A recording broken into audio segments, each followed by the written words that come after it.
USC falters late again in an upset bid against Penn State. The Dodgers wonder who the hell is going to pitch against the Mets, and Darvin Ham speaks publicly about getting fired by the Lakers. Good morning. I'm James. This is your daily dose of sports and snark for the greatest sports city in the world, Los Angeles. This is the faithful Angelenos morning report. It's October 13th, 2024. You know, in the hangover of that glorious Dodgers playoff win, and believe me, I drank heavily, not of alcohol, but from a chalice of San Diego tears. I think we all have to admit that pretty much the Angelenos took a few too many shots yesterday. Oh, I felt it. It was an ugly day to be an LA sports fan on Saturday. But there's still plenty to be grateful about on Sunday, the Lord's Day. So if you like being in the know about LA sports, clickety-clack the like button. Clickety-clack the subscribe button. There's a notification bell. Hit that. It'll let you know when we drop new content. Sharing is caring. Let people know we exist, and by all means comment. Now, before we go through the news and notes, we have an expanded look at the scoreboard. Fourth ranked Penn State 33, USC 30 in overtime. Ugh.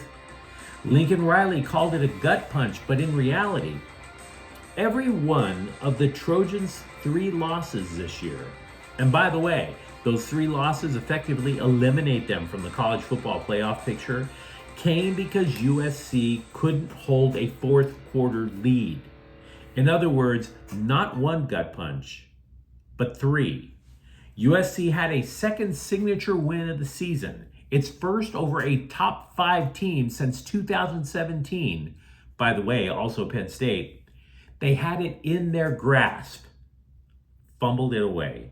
They led by 2 touchdowns at halftime.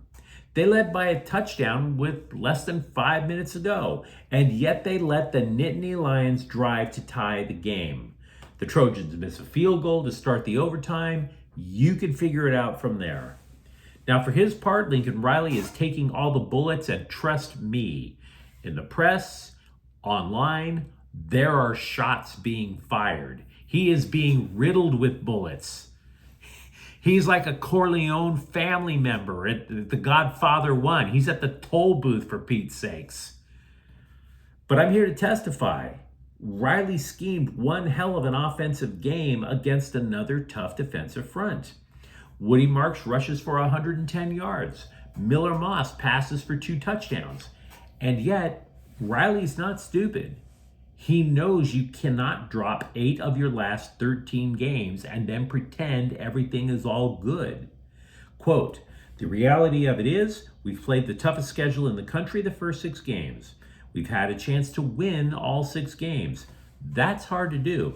So we're doing a lot of good. And I understand that good is not going to get seen by the outside right now, because they're going to focus on the record and the fact that we've lost 3 games on the last play," unquote. And he's correct. Sometimes in life you have to admit that you gave it your best and it still sucks. Ugly day for the Trojans defense, by the way. They allowed over 500 yards. Tight end Tyler Warren caught 17 passes. You heard me, 17. He single-handedly dragged Penn State to victory yesterday. Meanwhile, over in Pasadena, Minnesota edged UCLA 21-17. Ethan Garbers threw for 293 yards and a touchdown. By the way, that's not bad when you consider nobody knew he was going to start. J. Michael Sturdivant, remember him? The guy had been an afterthought for the entire season. He catches 7 passes for 107 yards and a touchdown. And yet UCLA has lost 5 games in a row. This is not a Yahtzee that you want to have. They're 1-5, 0-4 in conference, but this has nothing to do with conference play. This loss puts them on the edge for not being bowl eligible. Once again, the Golden Gophers score a game-winning touchdown, by the way, with less than a minute to go.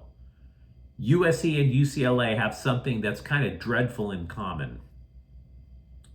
Trevor Moore scored the only Kings goal, but Boston edged the Kings 2-1 in overtime. Ick.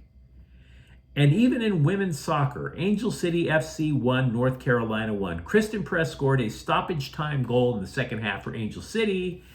And then her teammates Dunn gave up the tying goal a couple of minutes later in stoppage time. They haven't been eliminated from the NWSL playoff picture yet. Oh, but they're right on that edge. And they right on the edge of the cliff. They're like Wile E. Coyotes, still churning their limbs, not daring to look down yet. Meanwhile, today, the Mets are at the Dodgers at 5:15 in Game 1 of the National League Championship Series. It's Jack Flaherty versus Kodai Senga. The Chargers are at Denver at 1. We mentioned 2 days ago that running back Gus Edwards and defensive back Asante Samuel won't be playing today. Yeah, yesterday, the news winds up getting even worse. Both of them were placed on injured reserve. LAFC is also at Vancouver at 4:30. LAFC still has a chance to catch the Galaxy atop MLS's Western Conference. They have to win their final 2 matches and hope the Galaxy lose next weekend. LAFC, by the way, they have recorded consecutive shutout wins. So let's get to the news. Took us a while to get there, but let's get to the news. And we'll start by talking about the Dodgers again. Longtime viewers of this program know that damn near every day during baseball's regular season, I had to read off a litany of Dodger injury updates, particularly about the pitchers. And by the way, I have even more of that today, which there's no such thing as keeping a pitcher healthy in the Dodger mindset. Dodger pitchers are made to be broken. It's craziness. But the point is not to go through each individual medical report. The point is, when you have so many damaged pitchers, 11 Dodger starters this year have spent time on the injured list, that it's come to the point where the Dodgers were saying Saturday, they have no idea what the plan is when they're going to face the Mets. Dave Roberts told the LA Times, quote, "Right now, anything's on the table for Game 2, unquote." Now, that's not necessarily true. Take, for instance, Yoshinobu Yamamoto. All year long, the dude has pitched on 5 days rest, not 4. Now, the guy pitched Game 5 against the Padres. So that pretty much rules him out for Game 2. For a time, scribes speculated that to accommodate Yamamoto, the Dodgers would even go to a 6-man rotation during the regular season. Didn't happen, but you could see why that was considered. So as a result, with Yamamoto not really going to be pitching in Game 2, is it going to be Walker Buehler? Is it going to be Landon Knack? For that matter, it could be another bullpen game, but that is extremely risky. If one reliever doesn't come through for you, you're cooked. Now, the Dodgers, even for them to consider a bullpen game in Game 2, they'd have to figure out how many innings that they could squeeze out of Flaherty before they even consider the option. If Flaherty doesn't give them 5 or 6, you might be calling on too many relievers. And by the way, the relievers aren't all in fine fettle either. As tremendous as they were in the first round of the playoffs, and believe you me, they would have been eliminated by Slime Diego without every one of them turning in elite performances. It wouldn't be the Dodger pitching unless somebody gets hurt. Alex Vesia injured an intercostal muscle, the ribs, muscles around the ribs, and he is unlikely to take part in the NLCS. It happened during Game 5 on Friday. He's summoned to the dugout to be removed from the game while he was warming up in the 8th. Vesia was tremendous during the regular season. He posted a 1.76 ERA with 87 strikeouts in 66 1/3 innings. This does not necessarily end his season. He could theoretically be back should the Dodgers make the World Series. And if you're thinking about other injured Dodger pitchers perhaps being healthy enough to come, in terms of the bullpen, you can rule out Joe Kelly. You can rule out Brusdar Graterol. They are not expected to join the playoff roster. But the possibility of Tony Gonsolin returning to the Dodgers resurfaced. Dave Roberts told The Athletic that Gonsolin, who had Tommy John surgery last year, is, quote, in the mix, unquote. Doesn't mean he's on the roster, by the way. It means they're discussing it. One name who obviously will not be included is Gavin Stone. He had shoulder surgery. He is expected to miss all of next season. And for all of the changes in the Dodgers pitching staff, free agency, trades, all these names, whether they're hurt or injured, put on death row, who knows? It was Stone who actually led the team in starts, innings pitched, and wins, which is not too shabby from a fifth starter if his shoulder didn't become shabby. Darvin Ham was gracious toward the Lakers in his first public comments since being fired as head coach. He spoke with ESPN. He said, quote, "The state of the team when they hired me up until the day they fired me, I like to think it improved, and that's all I care about. To get to the Western Conference Finals in 1 year, to have that excitement going into that next year, get derailed by injuries, still manage to win the in-season tournament and get to the playoffs, I thank God every day. Again, I'm completely grateful.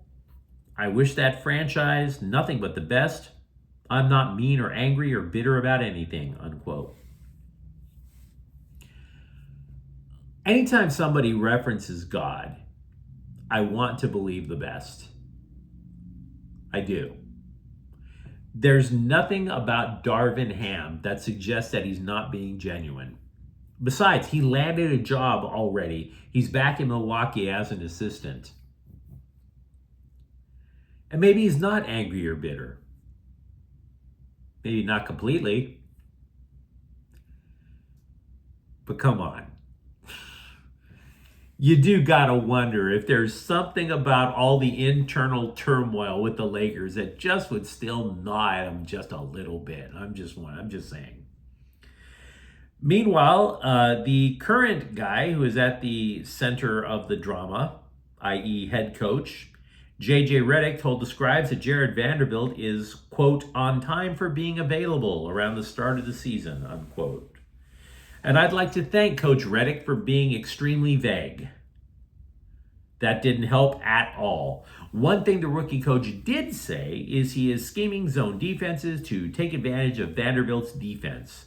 If you recall, there was a debate if Vanderbilt would make the starting lineup during the summer. Redick instead opted for Rui Hachimura because the Lakers score with relative ease with him in the lineup.